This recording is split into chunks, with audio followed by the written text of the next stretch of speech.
Hello, Matt Gerovac here. So this is my 3 to 5 minute video talking about strategies used by a sight mentor or really any other teacher when it comes to managing an inclusive classroom. And I think really what it comes down to is teaching to all the different types of learning styles.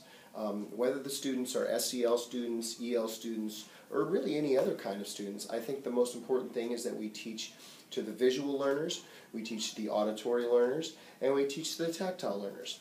So first, what I try to do, and what I've noticed that many teachers that I've also observed, what they do is they do that all simultaneously. The tactile learners need manipulatives. They need something in their hands that they can understand. And if they're struggling with the English language, having something in their hands gives them something that they can focus on and understand conceptually, just because they have it in their hands and they can touch it, feel it. For the visual learners, I think a lot of it has to do with both the manipulatives and also doing a lot of board work, doing work in a notebook or on a worksheet or out of a workbook, doing something that they can see, because visually they need to see it.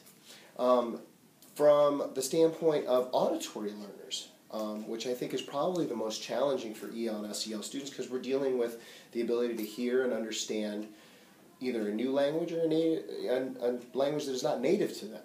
And I think the most important thing with that is that you're speaking in terms that they can understand. Now, what I like to do, and what I've seen a lot of other teachers like to do, is they explain that every subject in school, whether it be science, social studies, math, that there is a system of terminology that you need to know for each of those different subjects. And so I've noticed, like for math, for example, we've been talking about using math language, such as, product, multiplication, outcome, probability, what else? Probability, less likely, more likely, certain.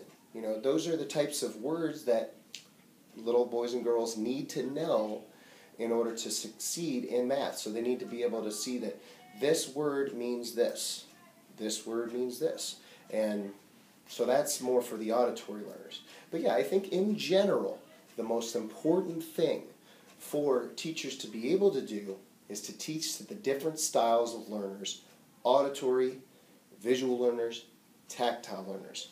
And once they're able to do that, and do that in a scaffolded approach where they're kind of hitting it all disciplines, all types of learning in a single lesson, and then also reteaching, because there's always going to be reteaching involved. Once you've addressed the whole class, then you go to the struggling learners and you reteach it to them. Sometimes one-on-one time is the most important thing with struggling learners or students that are SEL or EL, is they just need that individual attention, that extra explanation.